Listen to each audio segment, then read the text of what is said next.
കണ്ണ് ചിമ്പിക്കോ. കണ്ണ് ചിമ്പ.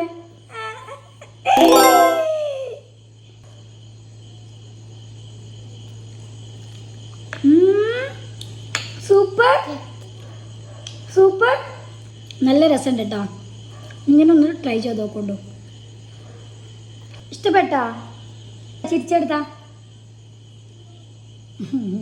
ഒരവ തരുമോ?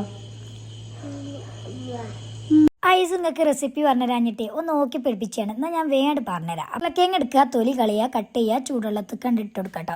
ഇനി അതൊന്ന് ബോയിൽ ചെയ്തെടുക്കട്ടോ. ഇനി നല്ല സോഫ്റ്റ് ആയിട്ട് വരുമ്പോൾ ഇതേപോലെ ഒരു ഫോർക്ക് വെച്ചിട്ട് അതൊക്കെ ഒന്ന് ഉടച്ചെടുക്കുക.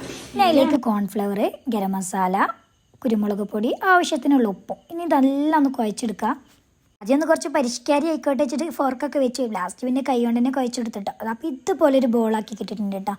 ഇനി ഇതാ കൈ കൊണ്ട് തന്നെ ഇങ്ങനെ ഒന്ന് പ്രസ് ചെയ്തിട്ട് നല്ലൊരു ഷേപ്പാക്കി മാറ്റി കൊടുക്കുക. ഇനി ഇതാ നീളക്കത്തിലൊന്ന് കട്ട് ചെയ്ത് കൊടുക്കുക. ചൂടായി വരുന്ന എണ്ണയിൽ നല്ലൊന്ന് പൊരിച്ചെടുക്കട്ടോ. ഇനി ഇത് ഫ്രഞ്ച് ഫ്രൈസ് അല്ലേ എന്ന് ചോദിക്കണ്ട, അത് ഫ്രഞ്ച് ഫ്രൈസ് അല്ല, ഒരു വെറൈറ്റി ഫ്രഞ്ച് ഫ്രൈസ് എന്നൊക്കെ പറയാം. അപ്പം ഇങ്ങനെ നിങ്ങൾ ഉണ്ടാക്കി വെക്കല്ലേ, നമുക്ക് അധികം വർത്താനം മനക്കാൻ നേരമില്ല. അപ്പോൾ ഓക്കെ, ബൈ.